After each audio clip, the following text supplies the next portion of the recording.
Georgia Senator John Ossoff is the only Democratic senator up for re-election in a state that Donald Trump won in 2024, and he is campaigning against Donald Trump's corruption.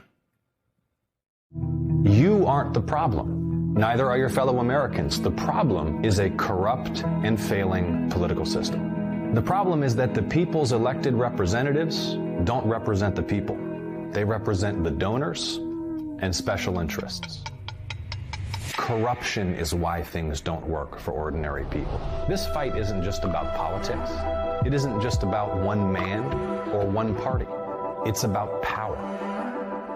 Who has it and who our system serves. If we can break the grip of corruption, our politics can meet the people's needs instead of serving the wealthy and powerful. That's a fight we have to win. Joining us now is Democratic Senator John Ossoff of Georgia. He's a member of the Senate Appropriations Committee and the Senate Select Committee on Intelligence.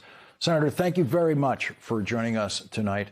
It seems that the votes that Senator Schumer is going to force coming up in the Senate, even this week, go to some of these issues that you're talking about in terms of the Trump team corruption that the Senate Democrats now are trying to block. Lawrence, thank you so much for having me. And yes, and look, I am running in Georgia against two Trump lackeys who you can rest assured as they race for the president's approval would be voting for this crooked ballroom and this insurrectionist slush fund. And in fact, every national political reporter in the country should be putting that question to these two candidates tonight. They want to be candidates for the U.S. Senate. Let's see them prove to the people of Georgia once again, because they're pro-war, they're pro-tariff, they're pro-cutting health care.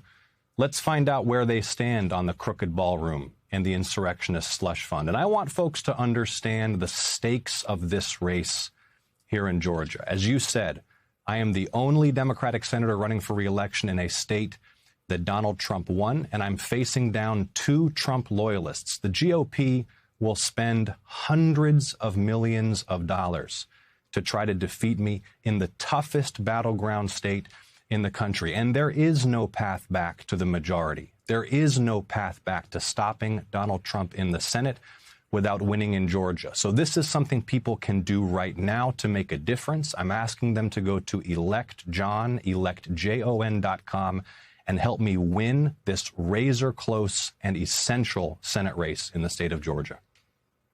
What are Georgia voters telling you about what they think the top issues are now?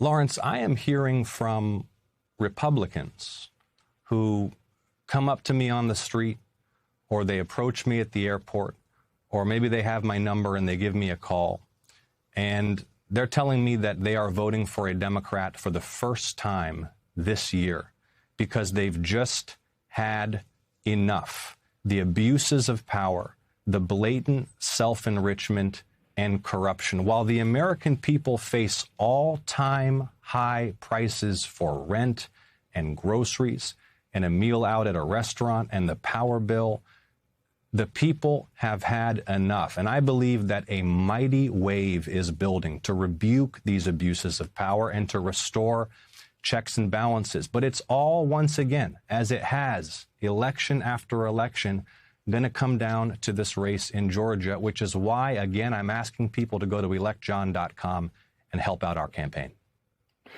As you split your time now in this year, as you have to, between your duties in the Senate and the need to campaign in your home state of Georgia, how do those two things interact? How does the work how do you bring that work in the Senate back to voters in Georgia to explain to them what that work is really about?